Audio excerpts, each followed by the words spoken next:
I mean, did you see anything suspicious in the days leading up to her abduction? Did you notice anything? Have you been racking your brains to try to think whether people might have been watching? We didn't. If we did, we wouldn't tell you because it may be important information, but we didn't, you know. It was such a relaxing holiday, and in fact, as a family unit, up until that night, and with the friends we were here, certainly for us, it was as good a holiday as we have had with the children, up until that point. I think in the early days we did, and I think that's inevitable. I think any parent who's been through this does that, certainly in the first few days. We don't now. We're actually a lot stronger, a lot more hopeful now. And we have to be hopeful. It's what keeps us going and keeps us focused. And what about Sean and Emily? What have you said to them about their big sister? They're really good. I mean, they're at an age really where they're still quite young, and I guess it hasn't had the same impact on them as if they were a little bit older. They do talk about Madeleine, they pick up things and say Madeleine's, you know, and that's fine, but they're really good. I think that's, you know, something that many people have said to us, that this is a parent's worst nightmare, and it is. It truly is, and it's as bad as you can possibly imagine. But, you know, if all three of the children had been taken, it could have been even worse than your worst nightmare. And we've got to be strong for them. You know, they're here. They do bring you back to earth, and we cannot, you know, grieve. One, we did grieve, of course we grieve, but ultimately we need to be in control so that we can influence and help in any way possible. Not just Sean and Emily, but the investigation. May 3rd, 2007. 10:00 p.m.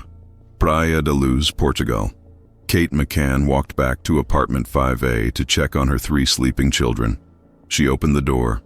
The twins were still in their cots, sound asleep, but when she looked toward the other bed, her heart stopped. Madeleine's bed was empty. The window was wide open. The shutters had been raised from the outside, and a young girl with a distinctive mark in her right eye had vanished without a trace. What happened in that apartment would become one of the most controversial missing person cases in modern history. And now, 18 years later, new revelations about a refrigerator might finally reveal what happened that night. This is the story of Madeleine McCann, a case that captivated the world, sparked international investigations spanning 3 continents, and remains one of the greatest mysteries in true crime history. Tonight, we're going to examine the evidence, the suspects, the theories, and the shocking new details that investigators believe could be the key to solving this case. Before we dive deeper into this investigation, make sure to hit that subscribe button and turn on notifications for True Crime Vault. We unlock the cases that deserve to be remembered, with new investigations every single week.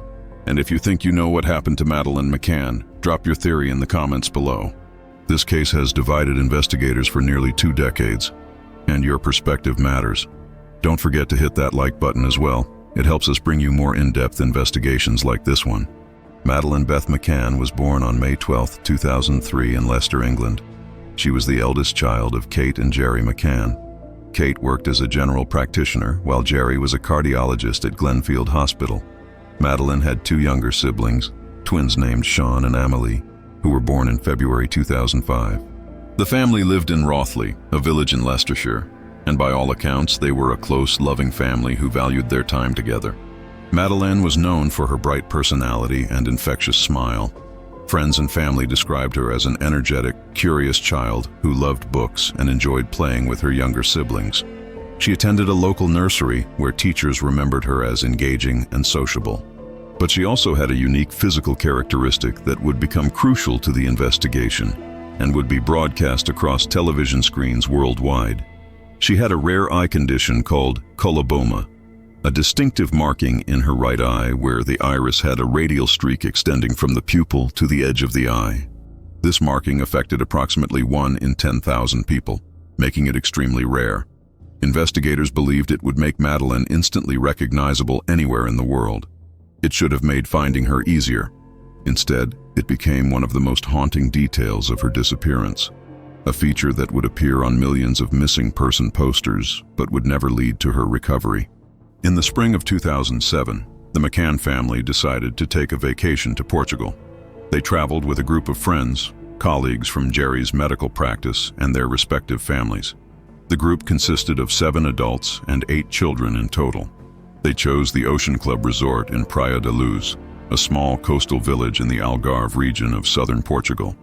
The resort was marketed as a family-friendly destination, featuring multiple swimming pools, tennis courts, a kids club with supervised activities, and several on-site restaurants. The McCanns had selected this location specifically because it seemed perfect for young families. The group arrived on April 28th, checking into their apartments. The McCann family was assigned apartment 5A, a ground floor unit located in a block of apartments called Waterside Gardens, which overlooked one of the resort's swimming pools. The apartment had a small living room, a kitchen, and 2 bedrooms.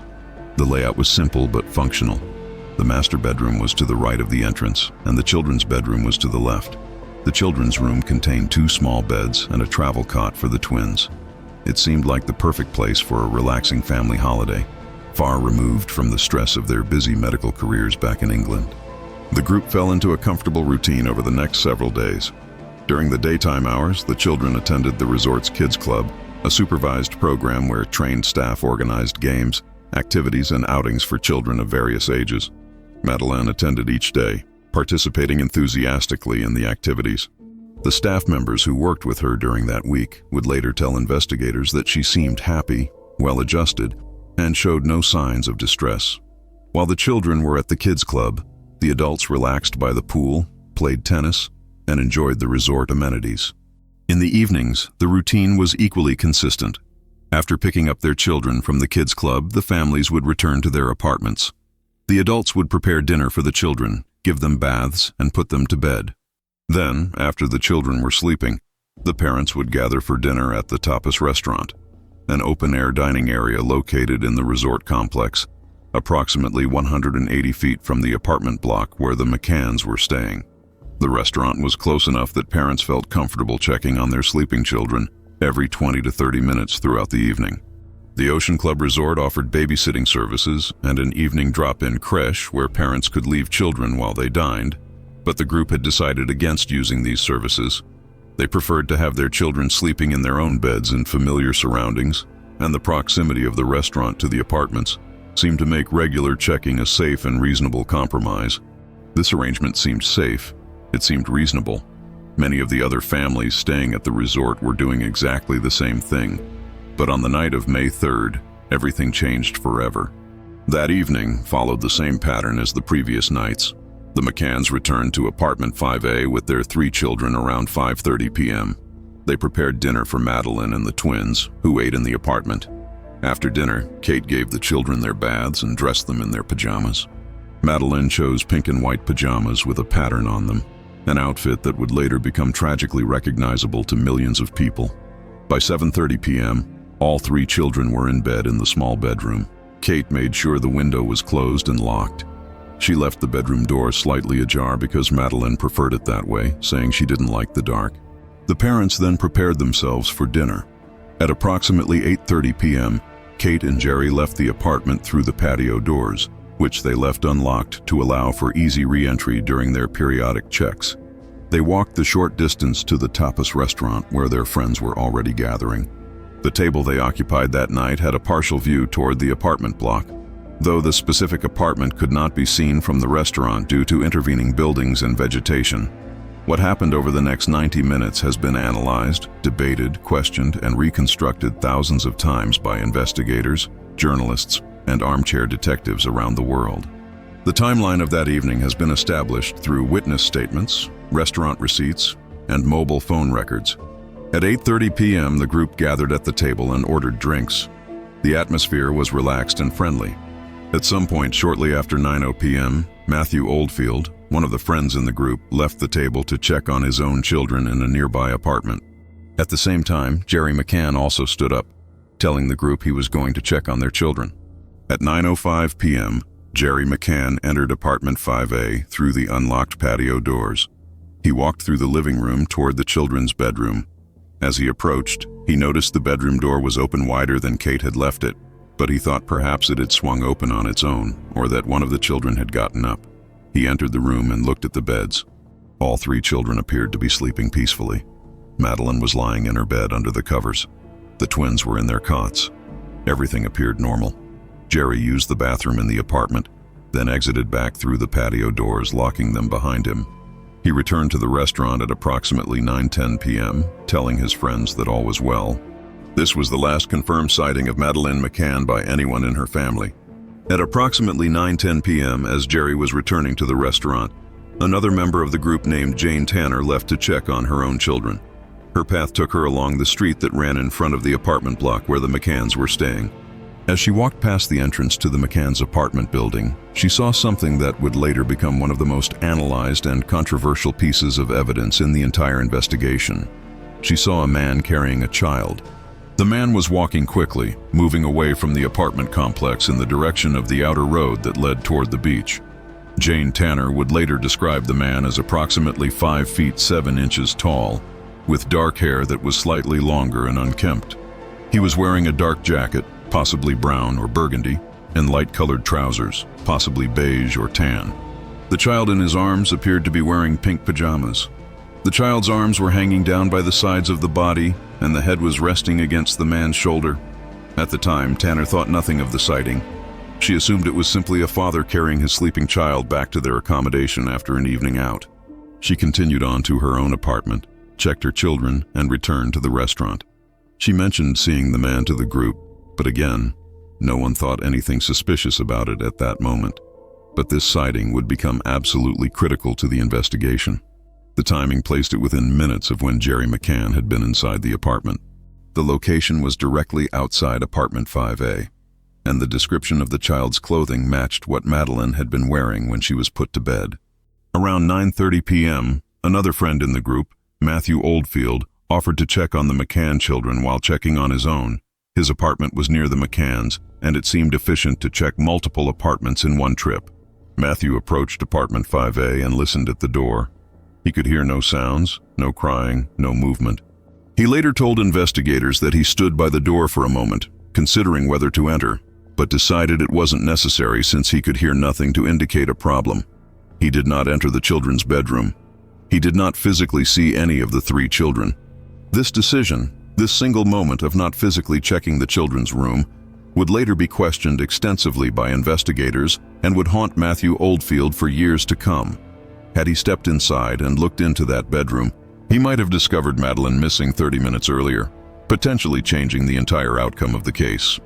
At 10 p.m., Kate McCann left the restaurant to perform her regular check. She walked the familiar path back to apartment 5A. She entered through the unlocked patio doors. The living room was quiet and appeared undisturbed. She walked toward the children's bedroom, ready to peek in and confirm all 3 children were sleeping soundly before returning to dinner. But as she approached the room, she noticed something wrong. The bedroom door, which had been left slightly ajar, was now standing wide open. Kate's first thought was that Madeleine must have gotten up to use the bathroom. She quickened her pace, pushing the door fully open. The twins were in their cots, sleeping peacefully, undisturbed. But Madeleine's bed was empty. The covers had been pulled back. Kate checked behind the door, thinking perhaps Madeleine was hiding, playing a game. Nothing. She looked under the bed. Nothing. She opened the wardrobe. Nothing. Then Kate noticed the window. The window behind Madeleine's bed, which she had specifically checked was closed and locked earlier, was now open. Not just unlocked, but open. The shutters, which could only be raised from the outside, had been lifted completely. Kate's heart began to race. She ran back through the apartment, checking the bathroom, checking the master bedroom, calling Madeleine's name. There was no response. She ran back outside, looking around the exterior of the building. She ran to the street, looking both directions. She called out for Madeleine. Nothing.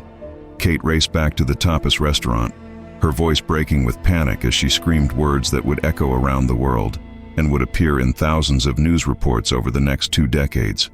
Madeleine's gone. Someone's taken her.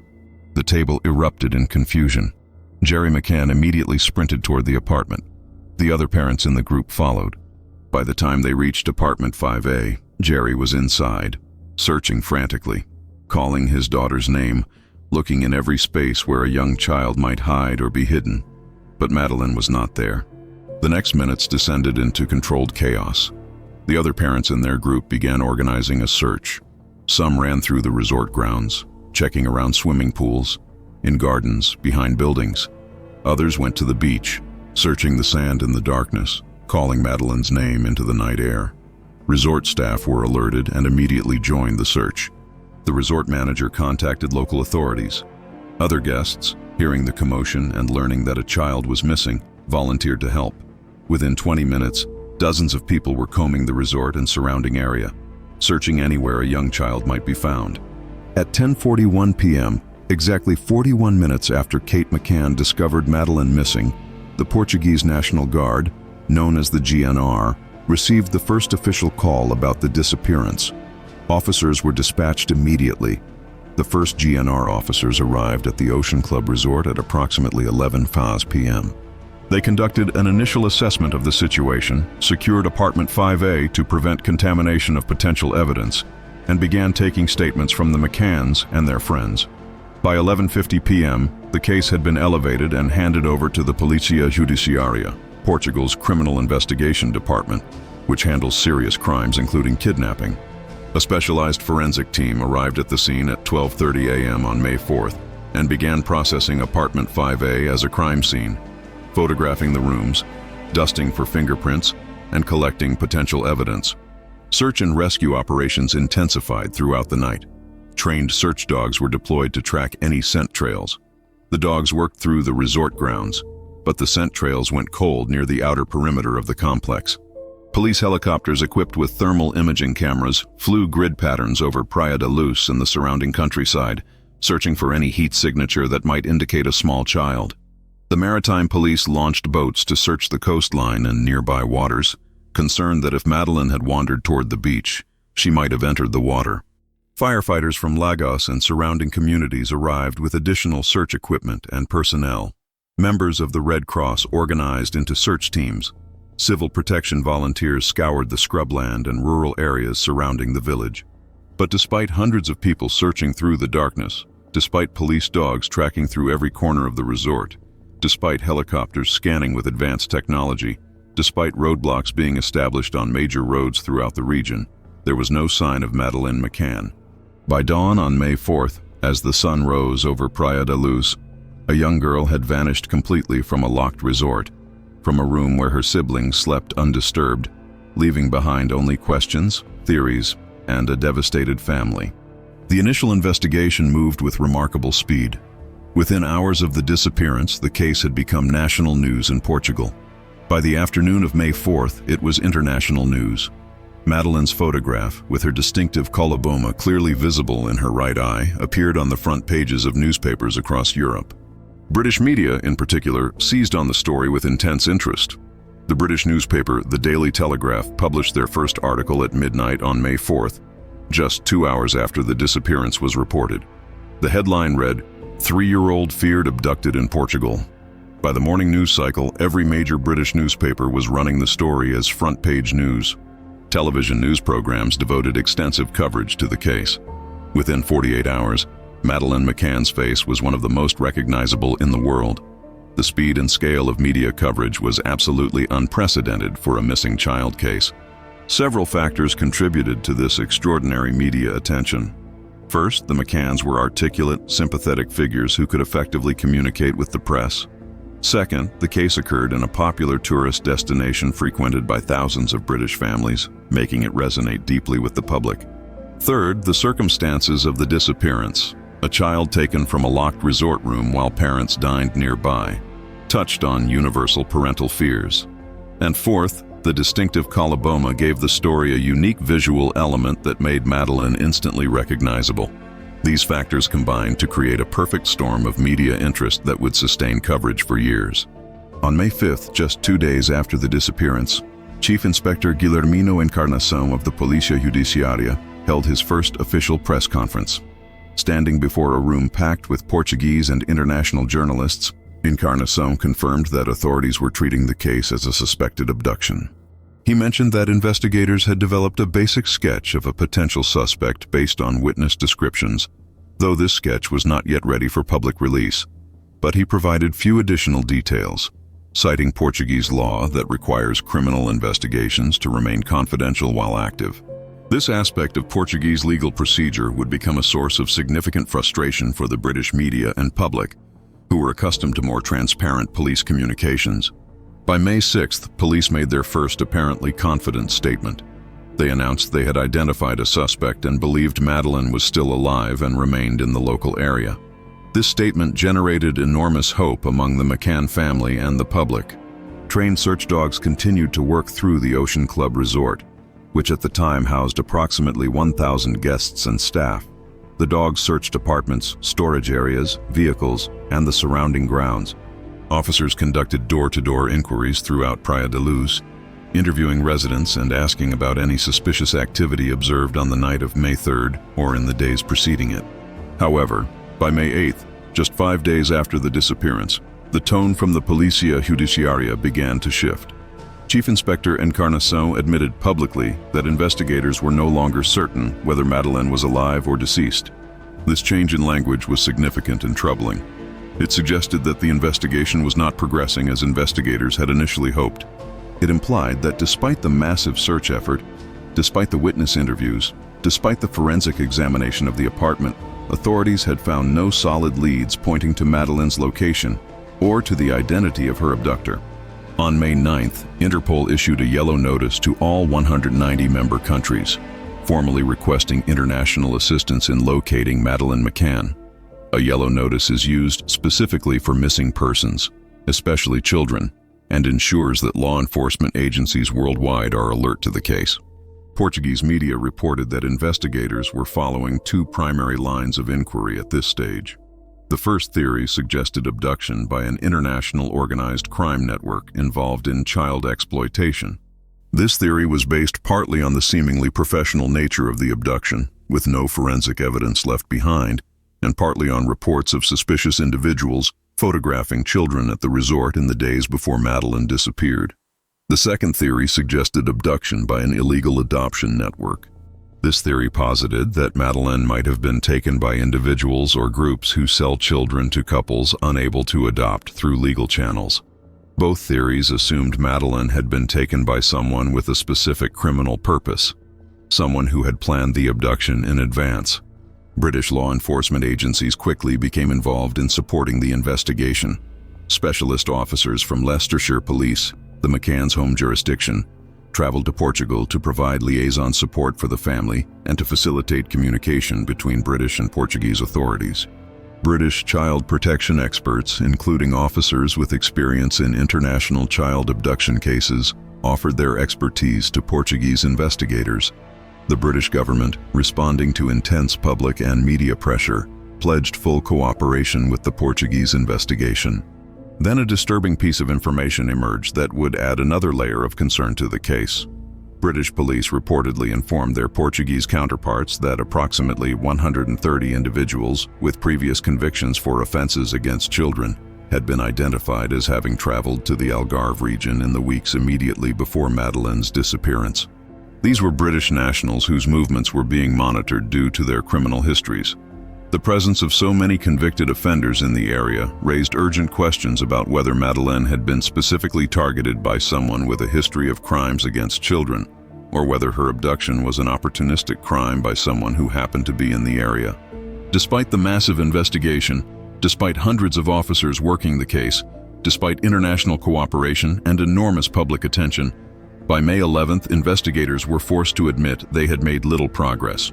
The crime scene at Apartment 5A was officially released, meaning forensic teams had completed their examination without finding any significant evidence.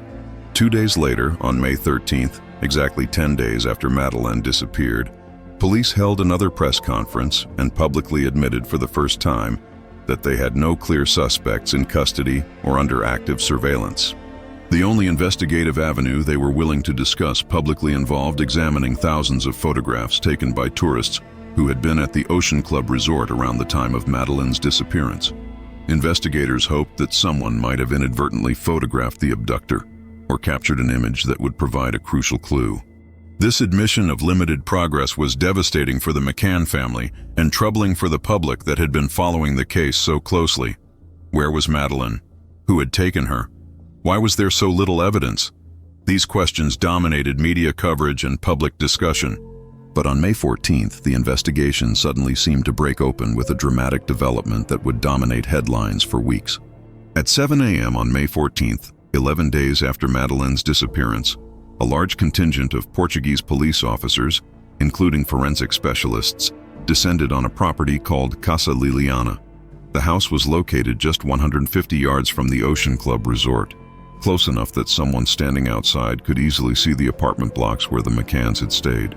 Casa Liliana belonged to Jennifer Murat, a British expatriate who had lived in Portugal for many years.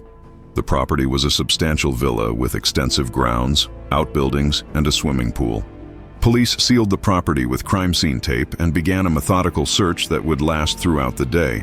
Forensic teams in white protective suits moved through the house, photographing, measuring, and collecting potential evidence. By 4 p.m., officers had begun draining the swimming pool, using pumps to remove thousands of gallons of water so that the bottom could be thoroughly examined.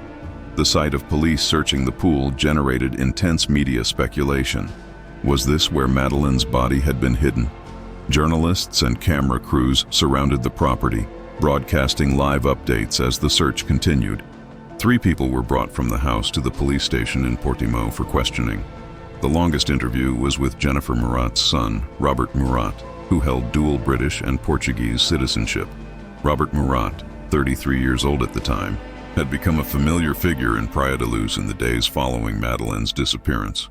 He had approached police and offered his services as a translator, given his fluency in both Portuguese and English.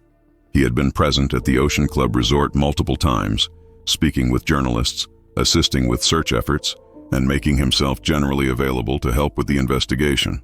But Murat's behavior had caught the attention of Laurie Campbell, a journalist from the British newspaper Sunday Mirror.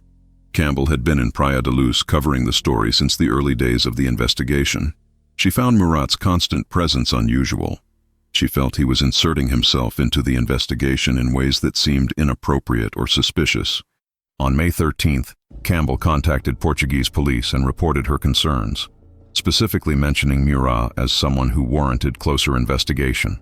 Her tip prompted police to take a harder look at Murat's background, his connections to the area, and his activities on the night of May 3rd.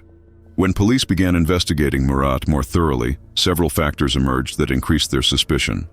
First, Murat lived extremely close to the Ocean Club, closer than almost anyone else in the area. Second, he had been in Praia da Luz on the night of May 3rd, though he claimed he had been at home all evening with his mother. Third, several witnesses came forward claiming they had seen Murat near the Ocean Club Resort on the night Madeleine disappeared, contradicting his alibi. Fourth, Murat was going through a difficult divorce and had recently lost custody of his daughter, who was similar in age to Madeleine. Some investigators theorized this might have created a psychological motivation for him to take a young girl. On May 15th, Robert Murat was formally declared an arguido under Portuguese law. The term arguido translates roughly as named suspect or person of interest, but it carries specific legal significance under Portuguese criminal procedure. Being named an arguido meant that Murat was officially suspected of potential involvement in a crime, but it did not mean he was being charged or arrested. The status actually provided Murat with certain legal protections, including the right to remain silent during questioning, the right to have an attorney present during all police interactions, and the right to be informed of all evidence being gathered against him. As part of his arguido status, Murat was required to sign documents confirming his identity and residence. He was prohibited from leaving Portugal without permission from investigative authorities. He was required to report regularly to the police station, but he was not detained or held in custody. He was allowed to return home, though his movements would now be monitored. The police investigation of Robert Murat expanded rapidly. In addition to questioning Murat himself, investigators brought in 2 other individuals connected to him. One was Michaela Walczuk, a German woman in her early 30s who was described as Murat's girlfriend, though the exact nature of their relationship was unclear. Walczuk lived in Portugal and worked in the local area. The other person questioned was Luis Antonio, Walczuk's ex-husband, who also lived nearby. Both were questioned as witnesses rather than suspects, but their connections to Murat made them relevant to the investigation. During the searches of Casa Liliana and other properties connected to Murat, police confiscated numerous items for forensic examination. They took several computers, including desktop machines and laptop computers, to examine for any evidence related to child exploitation or any communications that might be relevant to Madeleine's disappearance. They seized multiple mobile phones and obtained records of calls made and received. They collected video cassettes and other media storage devices. They photographed and measured various parts of the property, looking for any location where a child might have been held or hidden. Then investigators uncovered something potentially significant that would extend their search even further.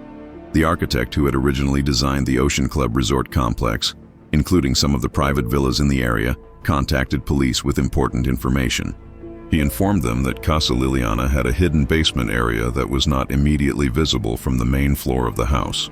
This underground space had been built as a storage area, but it was substantial in size and could potentially have been used to conceal someone. The architect expressed surprise that this space had not been examined during the initial searches. Police returned to Casa Liliana and conducted a thorough examination of the basement area, but they found nothing to connect it to Madeleine's disappearance. As the investigation of Robert Murat continued, police became interested in another individual who had connections to him. Sergei Malinka was a 22-year-old computer technician of Russian origin who had been living in Portugal for several years. Malinka had technical skills in web design and computer programming. Significantly, he had designed and maintained a website for Robert Murat's property business. This professional connection between the two men brought Malinka to the attention of investigators. When police examined phone records, they discovered something that intensified their interest in Malinka. Mobile phone records showed multiple calls between Robert Murat's phone and Sergei Malinka's phone in the days surrounding Madeleine's disappearance. Most significantly, records indicated that Murat had called Malinka at 11:40 p.m. on the night of May 3rd, just 90 minutes after Madeleine was reported missing. Why would Murat be calling a computer technician at nearly midnight on the night a child disappeared from a location close to his home? This question prompted investigators to bring Malinka in for questioning. Portuguese media began reporting on Malinka's background, and some of these reports would later prove to be inaccurate or unverified, but they generated significant public attention at the time. Some outlets reported that Malinka had previously been accused or investigated for offenses related to child exploitation, though these claims were never officially confirmed by police and Malinka vehemently denied them. The reports suggested that Malinka's technical skills with computers might have made him valuable to networks involved in exploiting children online. These unverified allegations, combined with his connection to Robert Murat and the phone call on the night of Madeleine's disappearance, made Malinka a focus of intense media scrutiny. Malinka was questioned by police as a witness for approximately 5 hours on May 16th. He was not declared an arguido and was free to leave after the questioning concluded. Following his interview, Malinka gave statements to several media outlets denying any involvement in Madeleine's disappearance. He described himself as completely innocent and expressed frustration with the media coverage that he felt was damaging his reputation without any factual basis. He stated that he was simply a computer technician who had done some web design work for Robert Murat and that he had no connection to the disappearance. However, inconsistencies began to emerge in Malinka's statements about his relationship with Murat. In initial interviews with journalists, Malinka claimed he had not been in contact with Robert Murat for over a year before May 2007.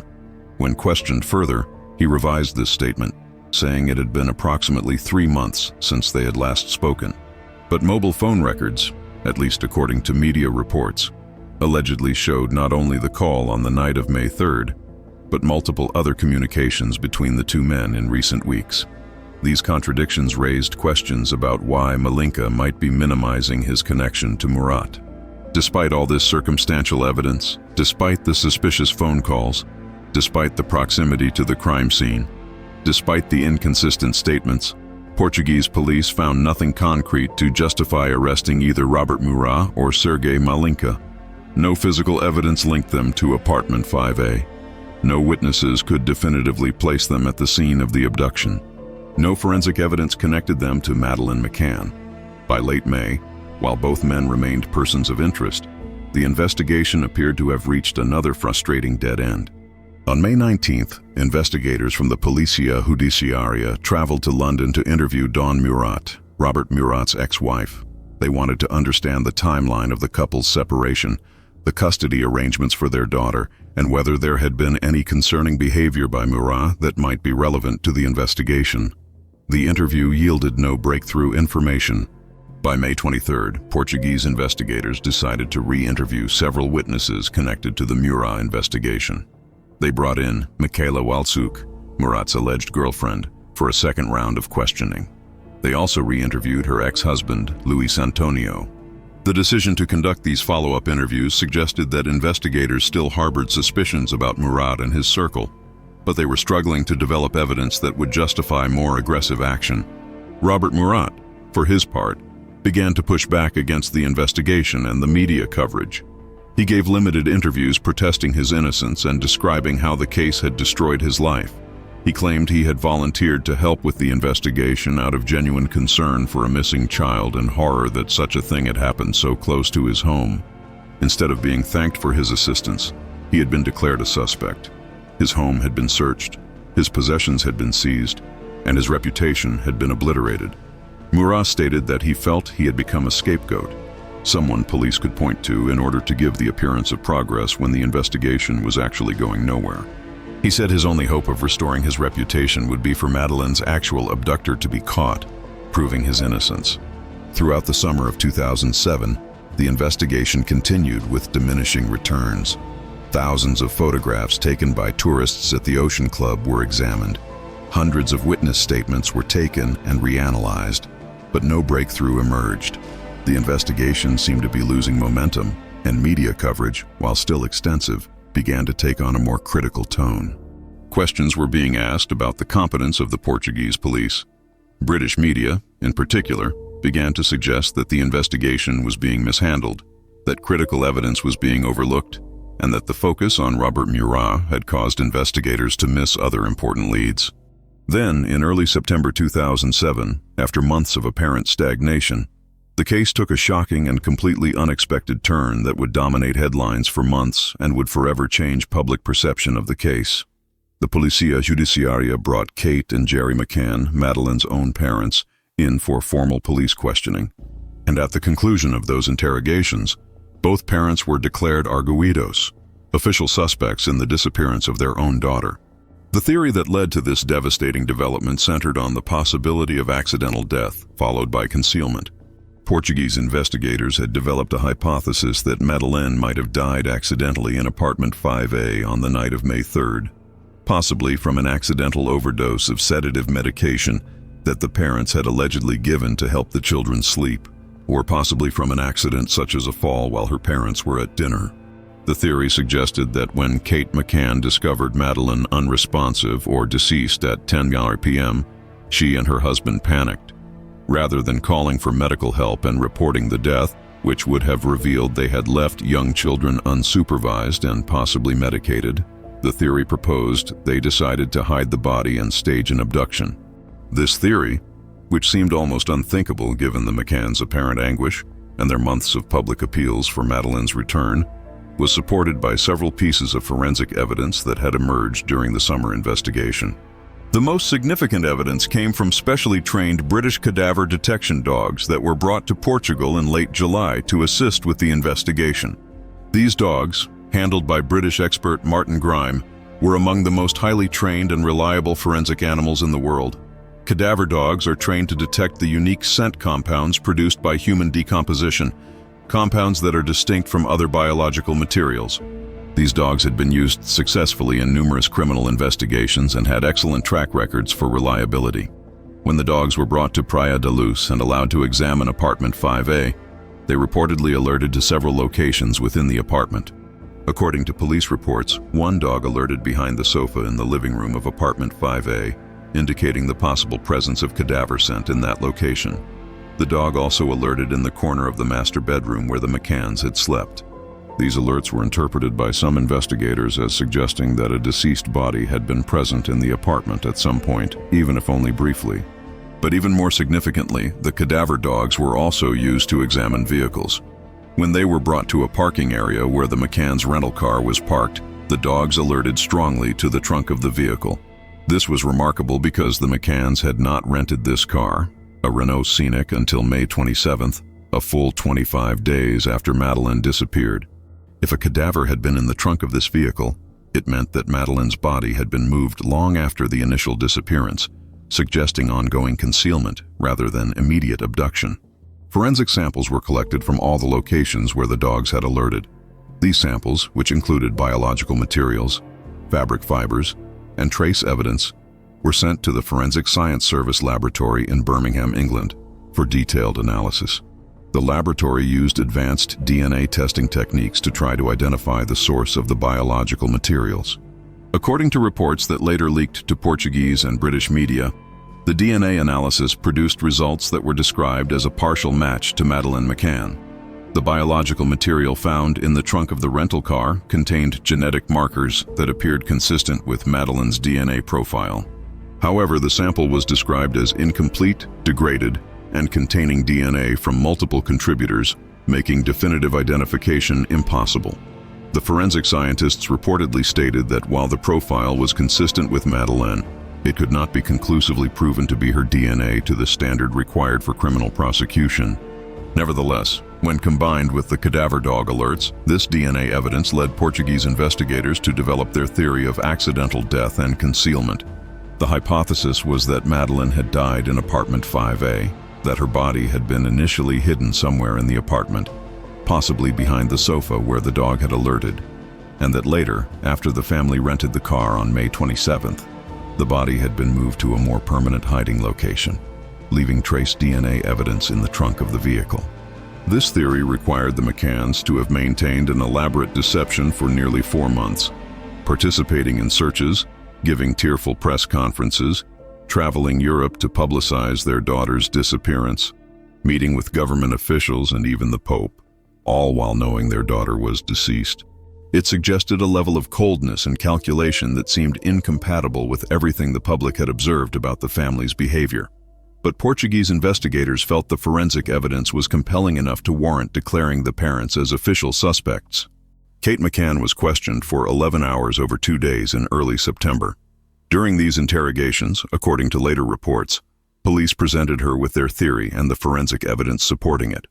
They asked her to explain the cadaver dog alerts in the apartment and the car. They questioned her about the timeline of the evening of May 3rd. They asked whether she had given sedative medication to the children. Kate McCann maintained her innocence throughout, insisting that Madeleine had been abducted and that she and Jerry had nothing to do with their daughter's disappearance. Jerry McCann was similarly questioned and declared an arguido. The couple hired prominent Portuguese attorneys to represent them. They also retained forensic experts to review and challenge the evidence that Portuguese police were relying on. These independent experts began to raise serious questions about both the dog evidence and the DNA analysis. Regarding the cadaver dogs, the McCann's experts pointed out that while these animals are generally reliable, they are not infallible. False alerts can occur, particularly in environments where biological materials from various sources may be present. The experts noted that apartment 5A had been occupied by numerous families before the McCanns, and there was no way to know what biological materials might have accumulated over time. They also noted that the dog's alerts are not scientific evidence in themselves, but rather indicators that lead investigators to collect samples for actual forensic testing. Kate McCann herself offered explanations for why the dogs might have alerted to her belongings. She pointed out that in her work as a general practitioner in the months before the Portugal vacation, she had been in contact with 6 deceased patients. In her role as a doctor, she had examined bodies and been present in rooms where deceased individuals were located. Could the dogs have been detecting residual scents from her medical work, rather than evidence of her daughter's death? She raised this possibility both to police and later to the media. Regarding the DNA evidence in the rental car, the McCann's forensic experts emphasized the limitations of the analysis. The samples were described by the British laboratory itself as partial, degraded, and containing multiple DNA contributors. The statistical analysis of the match was far below the threshold normally required to identify an individual with certainty. The experts pointed out that the laboratory report itself contained caveats about the reliability of the findings. The McCanns also provided alternative explanations for how Madeleine's DNA might have ended up in a car rented weeks after her disappearance. They noted that they had transported numerous items belonging to Madeleine in the rental vehicle, including clothing, toys, and personal belongings.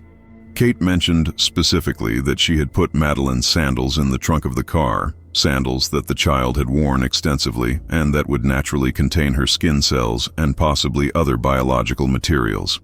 The family had also transported used diapers from the twins in the vehicle, and these diapers contained biological fluids that could have contributed to the DNA mixture. Given that all 3 children were siblings, their DNA would share many markers, potentially explaining the partial match.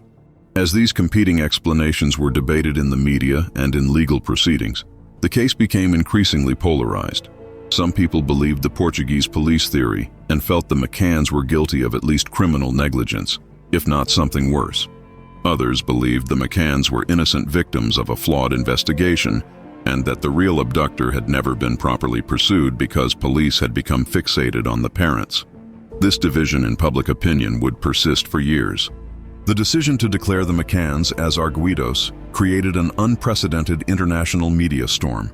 British tabloid newspapers, which had been overwhelmingly sympathetic to the family in the months following Madeleine's disappearance, now found themselves navigating complex territory. Some publications began to publish stories raising questions about the McCanns' version of events, exploring the Portuguese investigation's theories, and examining inconsistencies in witness statements from the night of May 3rd. Other publications remained supportive of the family, criticizing the Portuguese investigation and emphasizing the lack of definitive proof. Portuguese media, which had generally been more restrained in their coverage than British outlets, now engaged in more open debate about the case. Some Portuguese journalists and commentators suggested that the intense British media pressure had initially prevented Portuguese police from fully investigating all possibilities, including the possibility that the parents were involved. They argued that Portuguese investigators had been unfairly criticized for following evidence wherever it led. The McCanns' arguido status also raised practical difficulties for the family. Under Portuguese law, they were required to remain available for further questioning. While they were not prohibited from returning to England, there were concerns about whether they might be required to return to Portugal on short notice. They faced potential legal jeopardy if the investigation produced additional evidence. The situation was legally and emotionally devastating. Throughout this period, Kate and Adrien McCann maintained a public presence, continuing to insist on their innocence and to appeal for information about Madeleine's whereabouts. They gave interviews to major media outlets explaining their perspective on the investigation and challenging the evidence against them. They launched a website and a fund to support the search for Madeleine and to cover their growing legal costs. They hired private investigators to continue searching for their daughter, effectively running a parallel investigation to the official Portuguese inquiry. The private investigators hired by the McCanns included retired police officers and former intelligence operatives with extensive experience in missing person cases. These investigators followed up on reported sightings of Madeleine from around the world, many of which had not been thoroughly investigated by official authorities. They examined the timeline of May 3rd in detail, interviewing witnesses and attempting to reconstruct exactly what happened.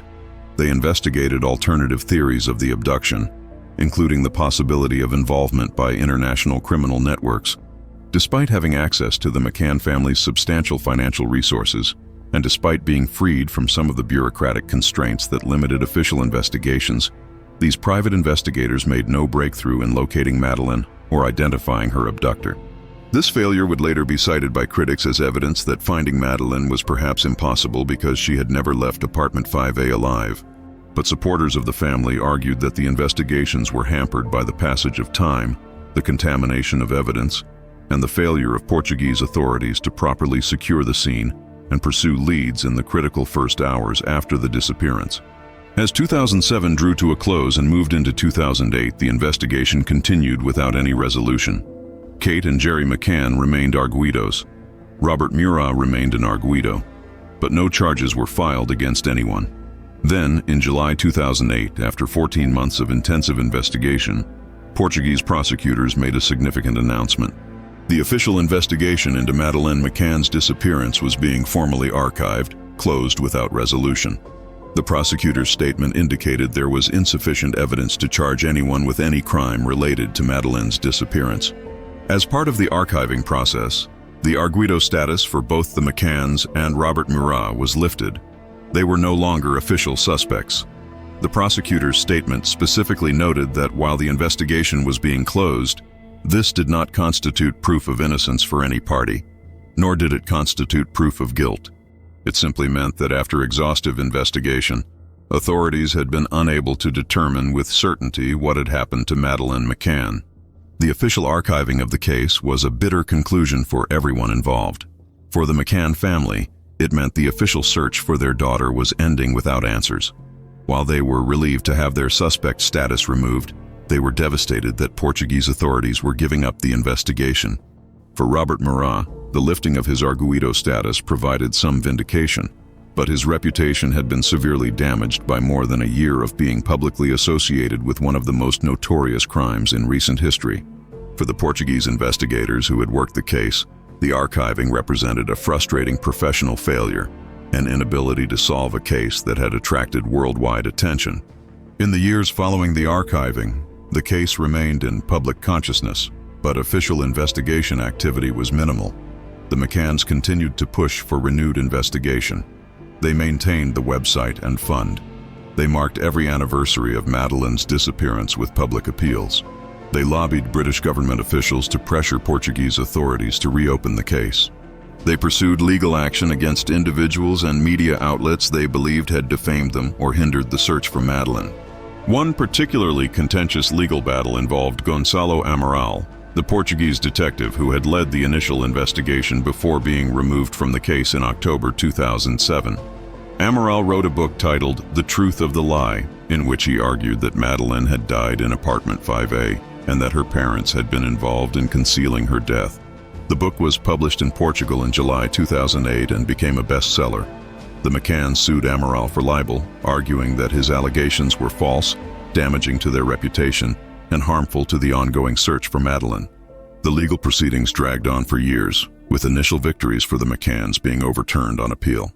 Ultimately, in 2017, Portugal's Supreme Court ruled in favor of Amaral, finding that his book represented a legitimate expression of his views as a former investigator and that freedom of expression protected his right to publish his theory of the case.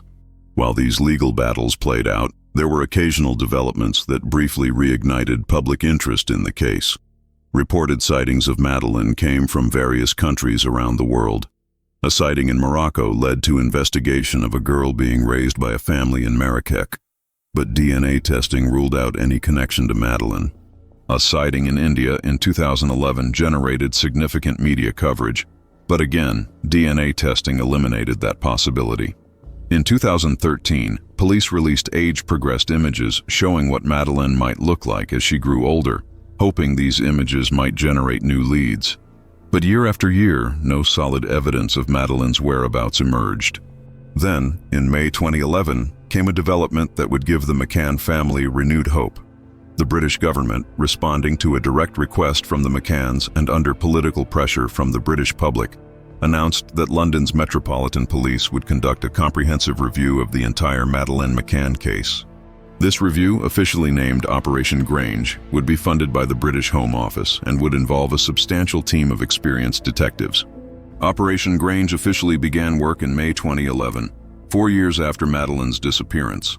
The mandate was to review all existing evidence, to identify investigative avenues that might have been overlooked or inadequately pursued, and potentially to conduct new investigation if warranted. The team was led by Detective Chief Inspector Andy Redwood, a respected officer with extensive experience in major crime investigations. The resources devoted to Operation Grange were extraordinary.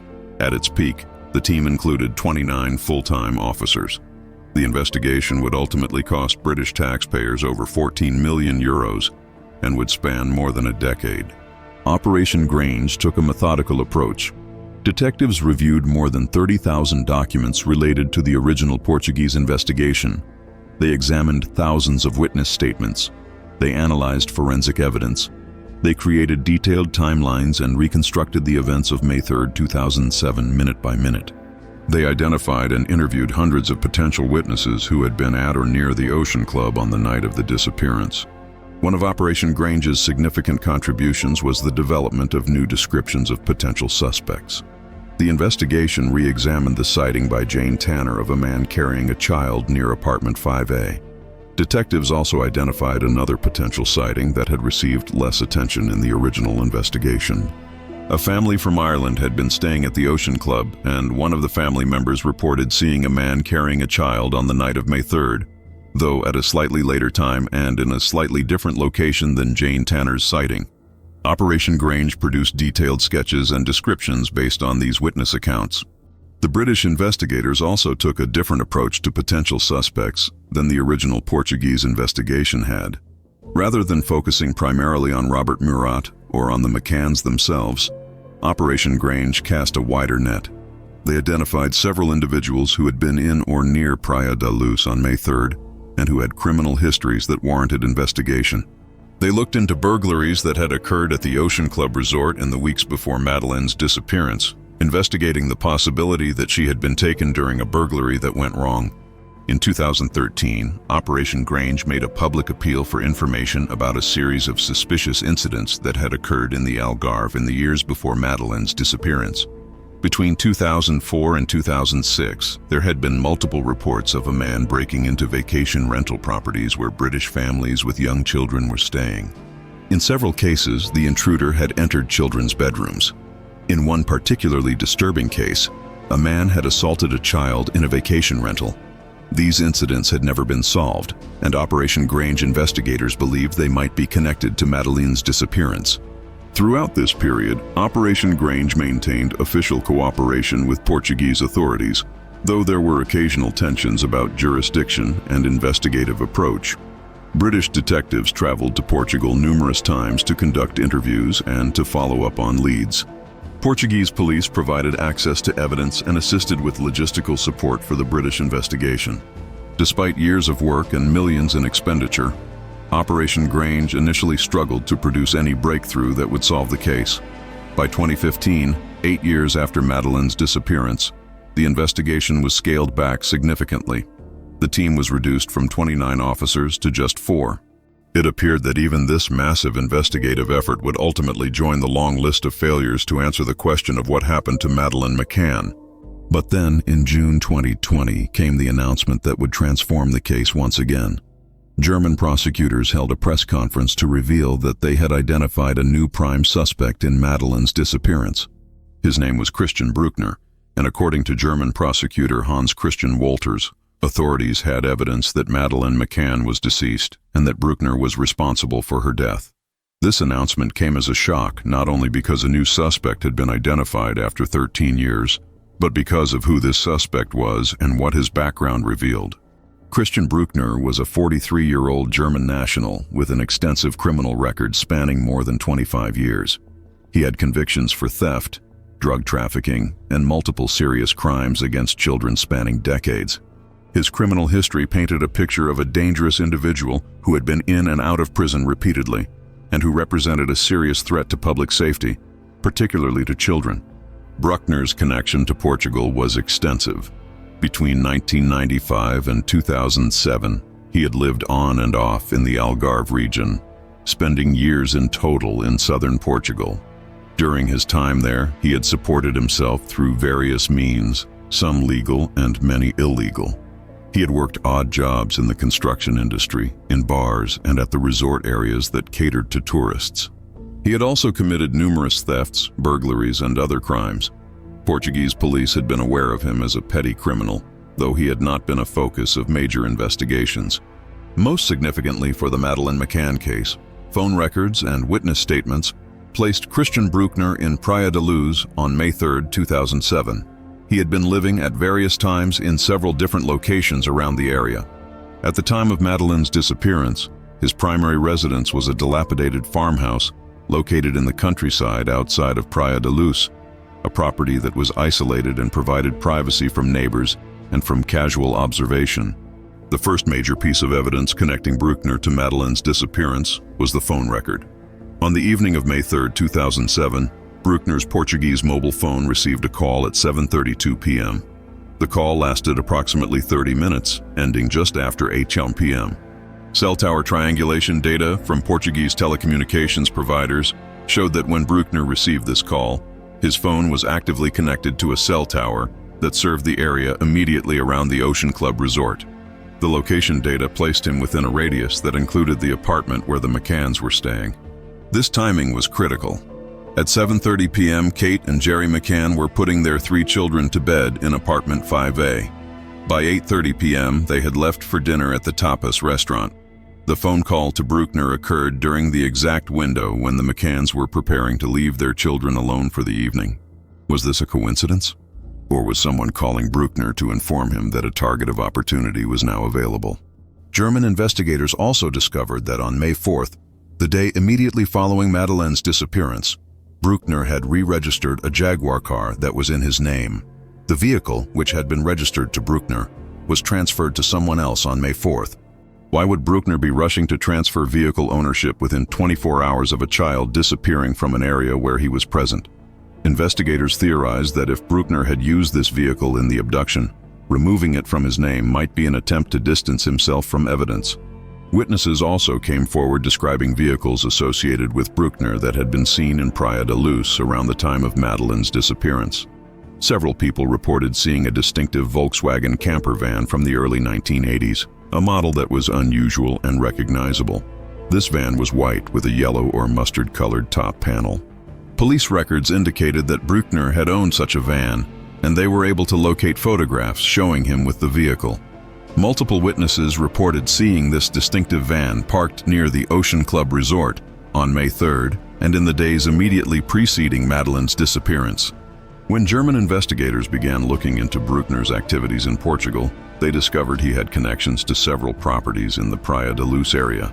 In addition to the farmhouse where he primarily lived, he had access to other locations, including a small trailer, a garden allotment with a shed, and other properties owned by acquaintances. Each of these locations represented a potential site where a victim could have been taken or where evidence might have been hidden. Portuguese police, in cooperation with German investigators, would eventually search several of these properties. But perhaps the most damning evidence came from inside a German prison. In 2017, Brueckner had been convicted of drug trafficking in Germany and began serving a sentence in a German correctional facility. Then, in 2019, he faced additional charges related to a horrific crime that had occurred in Portugal.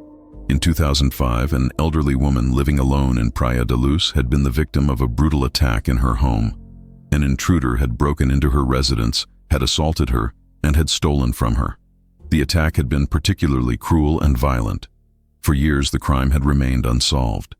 But forensic evidence collected at the 2005 crime scene was eventually matched to Christian Brueckner through DNA analysis.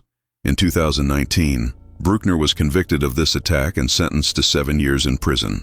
The conviction was significant not only because it added to Brueckner's sentence, but because of where and when the crime had occurred. It had happened in Praia da Luz, the same small village where Madeleine would disappear 2 years later. It demonstrated that Brueckner was capable of extreme violence, that he had committed serious crimes in the specific area where Madeleine vanished, and that he had a pattern of entering properties where vulnerable victims were present. While imprisoned, Brueckner allegedly made statements that would become crucial to the investigation. In 2024, news emerged through German media that Laurentius Coden, a man who had been Brueckner's cellmate during part of his incarceration, had come forward with an extraordinary claim. According to Coden, during conversations in prison, Brueckner had confessed to him that he had kidnapped a child from an apartment in the Algarve. Coden provided specific details of what Brueckner had allegedly told him. According to Coden's account, Brueckner had described entering an apartment in a vacation resort through an unlocked door or window. He had said the parents were away from the apartment at the time, making the abduction easy to carry out. He had allegedly stated that he had taken the child and that she had not suffered, though the exact meaning of this statement was unclear. The description provided by Coden matched many of the known details of Madeleine McCann's disappearance, details that were public knowledge, but the specificity and the context of the alleged confession gave it credibility in the eyes of prosecutors. Prison confessions are notoriously complex as evidence. Prosecutors must always evaluate whether an inmate might have reasons to fabricate a story, perhaps hoping for reduced sentences or other benefits. They must consider whether the confessor might have obtained information about the crime from media reports or other sources rather than from genuine knowledge. But in this case, German prosecutors believed Coden's account was credible and represented genuine information from Brueckner. Armed with this information, along with the phone records, the vehicle evidence, the witness sightings, and Brueckner's extensive criminal history, German prosecutors formally declared him an arguido in the Madeleine McCann case in April 2022. This meant he was officially a suspect, and prosecutors could pursue charges if they developed sufficient evidence. But declaring someone a suspect and actually charging them with a crime are two different things, and German prosecutors faced significant evidentiary challenges. The fundamental problem was the lack of physical evidence. Prosecutors had no body. They had no DNA evidence placing Madeleine in any of Brueckner's properties or vehicles. They had no forensic evidence from apartment 5A linking Brueckner to that location. They had no witnesses who had actually seen Brueckner with Madeleine. What they had was circumstantial evidence, phone records, witness recollections from 15 years earlier, and a prison confession that would face intense scrutiny in any trial. Despite these challenges, prosecutors remained convinced they had identified Madeleine's killer. Prosecutor Hans Christian Wolters made multiple public statements asserting his belief that Madeleine McCann was deceased, that Christian Brueckner was responsible, and that authorities had evidence supporting this conclusion. In one statement, Wolters said, "We are sure we have the right person. We just need to prove it in court." This confidence led to renewed investigative efforts in Portugal. In May 2023, Portuguese police, acting on a request from German authorities, conducted extensive searches at the Arad Reservoir. The reservoir is located approximately 30 miles from Praia da Luz, in a rural area surrounded by farmland and scrubland. The location was significant because witnesses had reported seeing Brueckner spending time near the reservoir in the days immediately following Madeleine's disappearance. The searches at the Arad Reservoir were extensive and involved specialized teams. Police divers went into the water, searching the bottom of the reservoir for any evidence. Ground-penetrating radar equipment was used to scan the areas surrounding the water. Search teams combed through vegetation and investigated potential burial sites. The operation lasted several days, longer than originally planned, and involved dozens of officers. Material was collected during the searches and was sent to German authorities for forensic analysis. Portuguese prosecutors and police declined to comment publicly on what specifically was being sought or what, if anything, was found. This lack of transparency frustrated media covering the case and left the public to speculate about whether the searches had produced any results. To this date, no official statement has been made about whether evidence linking Brueckner or Madeleine to the reservoir location was discovered. Then, in June 2025, came another series of searches. Portuguese police, again at the request of German authorities who were leading the investigation, conducted operations in Lagos and in the countryside between Lagos and Praia da Luz. These searches focused on areas near properties where Brueckner had lived or had access to during the period when Madeleine disappeared. The operations involved forensic teams who carefully examined several locations, looking for any physical evidence that might have survived nearly 2 decades. These searches represented a final push by investigators to find the physical evidence that could make their case in court. But once again, Portuguese authorities provided no public statements about the results, citing the confidential nature of ongoing investigations. All material collected was turned over to German prosecutors, who continued to analyze evidence and build their case. Despite all these investigative efforts, despite the circumstantial evidence, despite the prison confession, despite years of work by German, British, and Portuguese investigators, Christian Brueckner has never been charged with any crime related to Madeleine McCann's disappearance. And in September 2025, he was released from German custody after completing his sentences for the other crimes for which he had been convicted. Brueckner's release sent shockwaves through everyone following the case. How could the prime suspect, the person German prosecutors were convinced had killed Madeleine McCann, simply walk free? The answer lay in the fundamental principles of criminal justice. In democratic societies, suspicion is not enough to hold someone indefinitely. Evidence must be sufficient to charge someone with a crime, and that evidence must be strong enough that prosecutors believe they can prove guilt beyond reasonable doubt. Despite their confidence, German prosecutors apparently concluded that the evidence they had gathered was not yet sufficient to meet that standard. The release of Christian Brueckner without charges related to Madeleine's disappearance represented another devastating setback in a case that has been defined by setbacks. But German prosecutors have indicated that their investigation continues, that they are still building their case, and that charges may still be forthcoming if additional evidence can be developed. Which brings us to the most recent development in this long and tortuous case, the refrigerator evidence that has emerged as a potential breakthrough. According to sources close to the German investigation, Prosecutors have obtained new information suggesting that a refrigerator or freezer unit that was in Christian Brueckner's possession during his time in Portugal may hold crucial forensic evidence related to Madeleine McCann's disappearance. The significance of this potential evidence cannot be overstated, and it requires understanding some basic forensic science principles. When a person dies, particularly a child, the body begins to decompose almost immediately. The rate of decomposition depends on many factors including temperature, humidity, exposure to insects, and bacterial activity. In the warm climate of southern Portugal in early May, with daytime temperatures in the mid-70s Fahrenheit and nighttime temperatures still mild, a body would begin showing signs of decomposition within hours. Significant decomposition would occur within 24 to 48 hours. This timeline matters because cadaver detection dogs were deployed in Praia da Luz within 48 hours of Madeleine's disappearance. These dogs were searching the resort grounds, the beach areas, and the surrounding countryside. Police were conducting intensive searches of properties, vehicles, and potential burial sites throughout the region. Yet despite all these efforts, no sign of Madeleine's body was ever discovered. How could a body disappear so completely in such a short time, from such a small area, with such intensive search efforts underway? One explanation for this absence of physical evidence is refrigeration.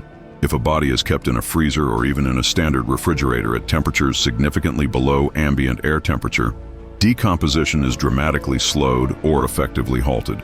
At freezer temperatures, a body can be preserved essentially unchanged for extended periods, days, weeks, or even months. This would allow someone who had taken a child to avoid the problems associated with rapid decomposition, the odor, the physical changes, the increased difficulty in transporting or concealing a body as it decomposes. From an investigative perspective, if Christian Brueckner had access to a freezer unit, he could theoretically have kept Madeleine's body concealed while search operations were at their most intensive in the immediate days following her disappearance. He could have waited for search activities to move on to other areas, for police presence to diminish, before transporting the body to a more permanent disposal location. The use of refrigeration would explain how a body could have been hidden so successfully that extensive searches involving hundreds of officers and trained dogs found no trace of it. According to the reports that have emerged, German investigators have received information, possibly from witnesses who have come forward in recent years, suggesting that Brueckner had access to a large chest freezer during the critical period after May 3, 2007. This freezer was reportedly located at one of the properties Brueckner occupied in the Algarve region, though the specific location has not been made public to avoid compromising the investigation. What makes this information particularly compelling is that witnesses have allegedly described seeing Brueckner moving a large freezer or refrigerator from one location to another in the days or weeks following Madeleine's disappearance. One witness specifically recalled that Brueckner appeared anxious during this move, that he insisted on handling the appliance himself without assistance despite its size and weight, and that he seemed concerned about anyone else being near the freezer. If such a freezer still exists, even 18 years after the events in question, modern forensic science offers remarkable capabilities to extract evidence. DNA can survive for decades under certain conditions, even in situations where cleaning or attempted destruction has occurred. Forensic technicians can detect microscopic traces of biological materials, blood, tissue, hair, or other substances that might be embedded in seams, cracks, drainage channels, or the mechanical components of refrigeration units. Even if a freezer was thoroughly cleaned multiple times, forensic testing using chemicals like luminol can detect the presence of blood that is invisible to the naked eye. Luminol reacts with iron and hemoglobin, causing a blue fluorescent glow even when blood has been wiped away or cleaned. This technique has been used successfully in numerous criminal investigations to detect blood evidence in locations where perpetrators attempted to remove all traces of their crimes. Additionally, modern DNA analysis techniques are extraordinarily sensitive. Forensic laboratories can extract and analyze DNA from incredibly small samples, sometimes from just a few cells. Techniques like low copy number DNA analysis and touch DNA analysis can detect genetic material from skin cells left by brief contact. If Madeleine's body had been kept in a freezer at any point, even for a short period, there is a strong possibility that forensic examination of that appliance could detect her DNA. German investigators are reportedly working to trace the chain of custody for any refrigeration units that were in Christian Brueckner's possession or that he had access to during 2007. They are examining property records from the various locations where he lived or worked. They are interviewing people who knew him at the time, asking about appliances he owned or moved. They are looking through financial records for any evidence of purchases, sales, or disposals of freezers or refrigerators. Sources suggest that investigators may have identified a specific appliance that is now in the possession of a third party, someone who purchased it years after Madeleine's disappearance, without knowing its potential significance to the case. If this information is accurate, German prosecutors may be working to obtain this appliance for forensic examination, navigating the legal procedures required to seize evidence that is now owned by an innocent party. If investigators can locate and forensically examine this refrigerator, and if it yields evidence of Madeleine McCann's DNA or other forensic evidence linking her to the appliance, it would represent the breakthrough that prosecutors have been desperately seeking. It would provide the physical evidence necessary to potentially bring charges against Christian Brueckner. It would transform the case from one based primarily on circumstantial evidence and witness statements to one with concrete forensic proof. Such evidence could finally answer the agonizing question that has haunted the McCann family and captivated the public for nearly 2 decades. What happened to Madeleine McCann on the night of May 3, 2007? If the refrigerator contains forensic evidence, it would strongly support the theory that Madeleine was killed shortly after her abduction and that her body was concealed in this way to avoid detection during the intensive search operations. But this development, as promising as it might seem, also raises profoundly troubling questions about the original investigation. If a refrigerator in Christian Brueckner's possession could have held such critical evidence, why wasn't this possibility explored in 2007 or 2008? Christian Brueckner was not an unknown person to Portuguese authorities. He had a criminal record. He was living in the area where Madeleine disappeared. Multiple properties associated with him were in proximity to the crime scene. Why wasn't he investigated more thoroughly in the immediate aftermath of Madeleine's disappearance? The answer appears to lie in the focus and direction of the original Portuguese investigation. In the critical first weeks and months after Madeleine vanished, Portuguese authorities developed a theory centered on Robert Murat. When that theory failed to produce sufficient evidence for charges, investigators shifted to focus on the McCanns themselves. Enormous resources and investigative attention were directed toward proving that Madeleine had died in apartment 5A, and that her parents were involved in concealing this death. While Portuguese police were pursuing these theories, other potential suspects, including Christian Brueckner, were not receiving equivalent scrutiny. By the time the investigation was archived in July 2008 without charges against anyone, valuable time had been lost. Properties had been rented to new tenants. Appliances had been sold or disposed of. Evidence that might have been recoverable in May 2007 was gone.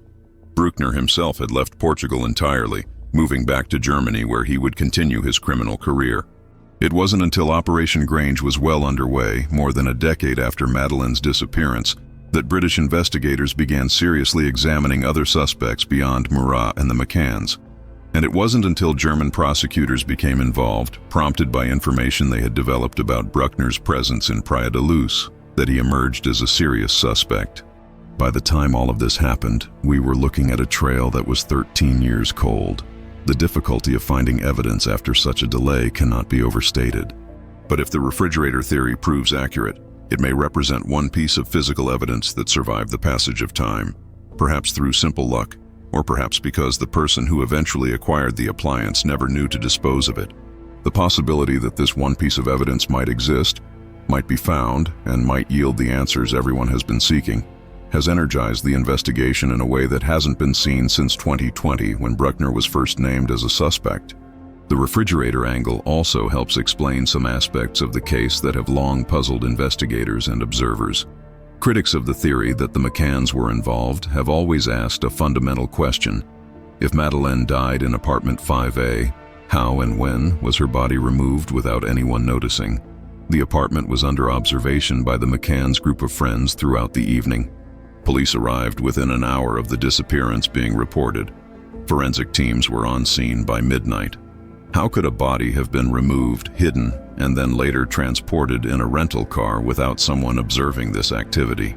The theory never made logistical sense, which is one reason why many people rejected it despite the forensic evidence that Portuguese police relied upon.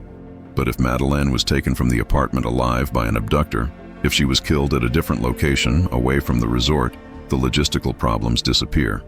The contradictions in the evidence begin to make more sense.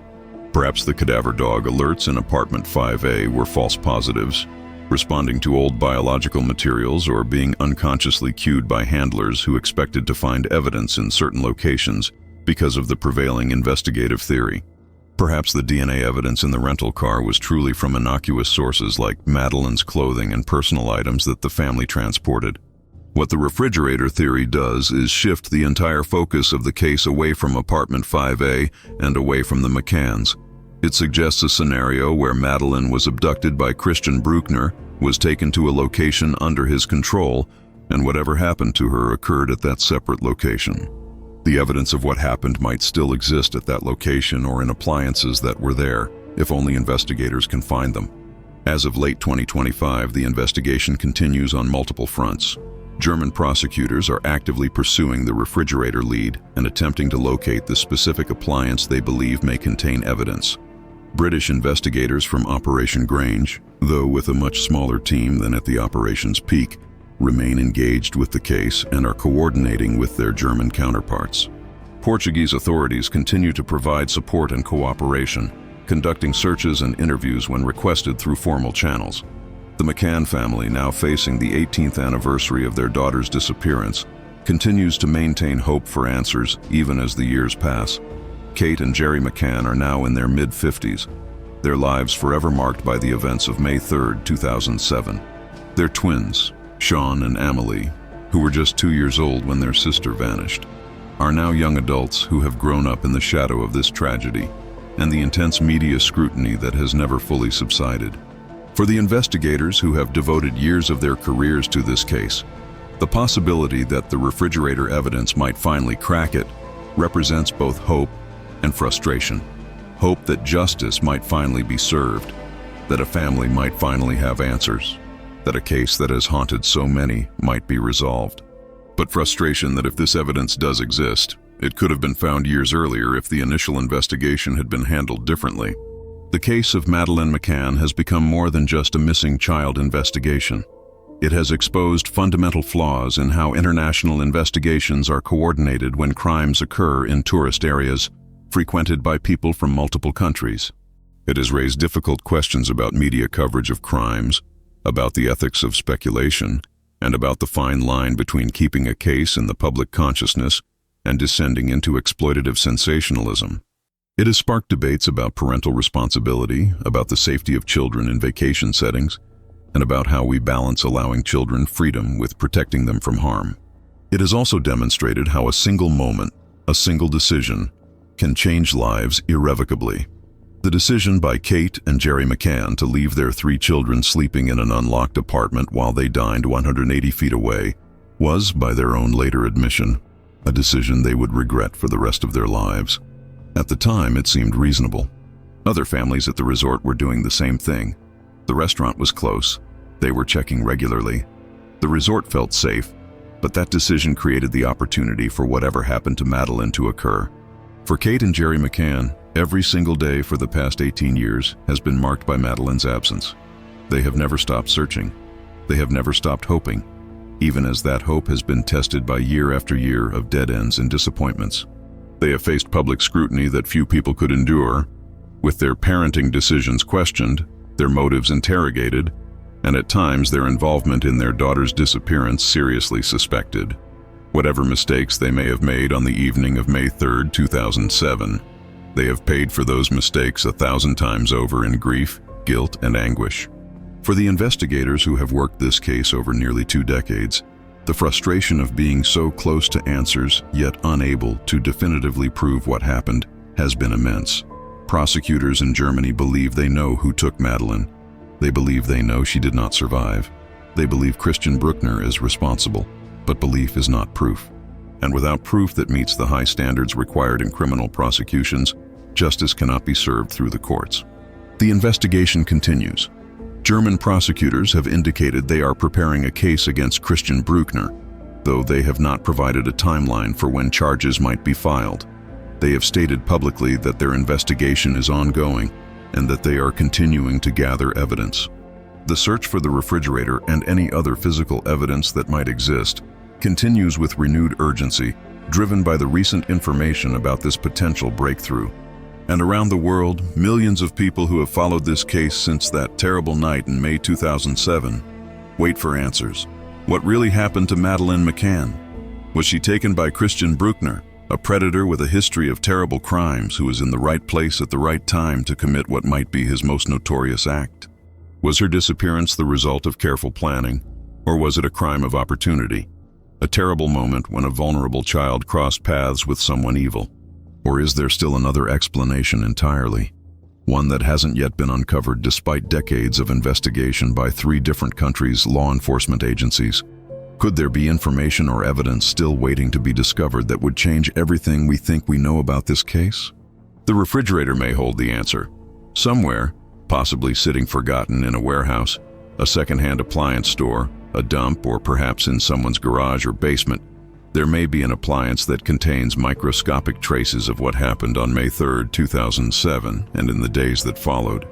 If investigators can find it, if forensic scientists can extract and analyze that evidence, if that evidence definitively shows that Madeleine McCann's body was at some point stored in that refrigerator, then perhaps, finally, the greatest mystery in modern true crime can be solved. Until that happens, Madeleine's image remains one of the most recognizable in the world. A young girl with blonde hair, blue-green eyes, and a distinctive coloboma in her right eye that makes her unlike anyone else. A girl who was nearly 4 years old when she vanished and who would now be 21 if she had lived.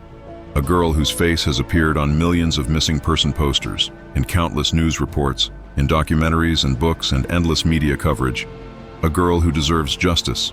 Somewhere, Madeleine McCann deserves justice. Her family deserves answers to the questions that have tormented them for 18 years. The investigators who have devoted so much of their careers to finding her deserve to solve this case. And the truth, whatever that truth may be, deserves to finally be revealed after nearly 2 decades of investigation, speculation, and uncertainty. What do you think happened to Madeleine McCann? Do you believe the refrigerator evidence will finally crack this case and provide the physical proof that prosecutors need? Do you think Christian Brueckner is responsible? Or could there be another explanation that investigators have missed? Share your theories in the comments below. This case has generated debate for 18 years, and your perspective adds to that ongoing conversation. And if this case affected you the way it has affected millions around the world, hit that like button to help this video reach more people. Share this video to keep Madeleine's story alive and to keep pressure on investigators to find answers. Because these aren't just stories we tell for entertainment. These are real people, real families, and real tragedies that deserve to be remembered with respect and dignity. Subscribe to True Crime Vault for more in-depth investigations that matter, cases that deserve attention, mysteries that demand answers. Hit that notification bell so you never miss an update when there are new developments in this case or in the other investigations we cover. Thank you for watching, and thank you for caring about justice for Madeleine McCann.